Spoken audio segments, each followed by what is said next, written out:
Kanina mga around 1 PM, nagtutuklip ako ng mga damit. Tapos parang umikot yung paligid ko, parang lumilindol. And tumingin ako sa Facebook, wala namang mga posting. So kinabahan ako, niisip ko baka high blood ako. Yung ginawa ko ay natulog ako. Hindi nagising ako ngayon, saktong 3:50 ng hapon. So mga 2 hours lang tulog ko. Ngayon ay January 12, na naginip ako. Ang panaginip ko ay meron sa harap ko, merong mag-isang pamilya. Nanay, andun yung anak niya. Yung anak niya mga nasa 9 to 13 years old. Yung bata, hawig na hawig ng nanay niya. Babae yung bata. Kulot yung buhok, curly.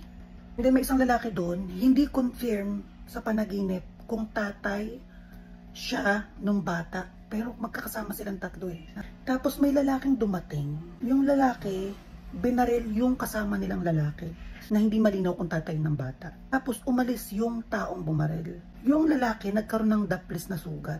Pagtingin niya sa kamay niya may dugo. Pero okay siya. Maya-maya, chinek niya yung bata. Yung bata, duguan, may tama sa leeg. Sabi ng lalaki, may tama daw yung bata.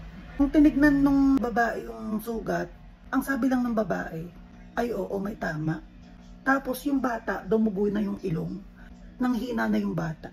Yung panaginip ko ay hindi frequency or nangyari ngayon lang sa iba na reality na may taong binaril at may natamaang bata.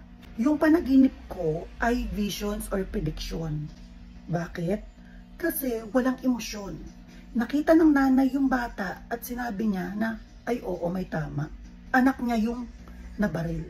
And then ako na nagsabi, sinabi ko lang na may tama yung bata. Halos lahat ng scene ay walang emosyon. Yung nanay nagsalita, malinaw na malinaw sa akin yung boses na parang hindi malati, parang malamig yung boses ng nanay. Detalye yung mukha ng nanay at saka ng bata. Sobrang detalye. So hindi siya frequency, malinaw siyang prediction or mangyayari pa lang. Dahil ang panaginip ay walang emosyon.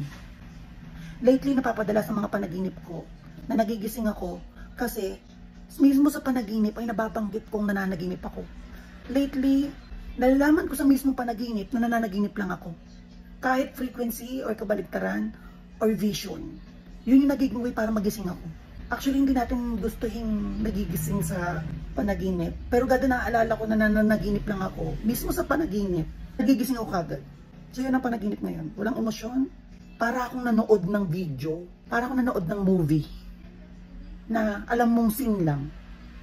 Yan ang vision. Yan ang nakakatakot na panaginip. Kaysa sa mga panaginip na kabaligtaran na nangyayari talaga sa iba.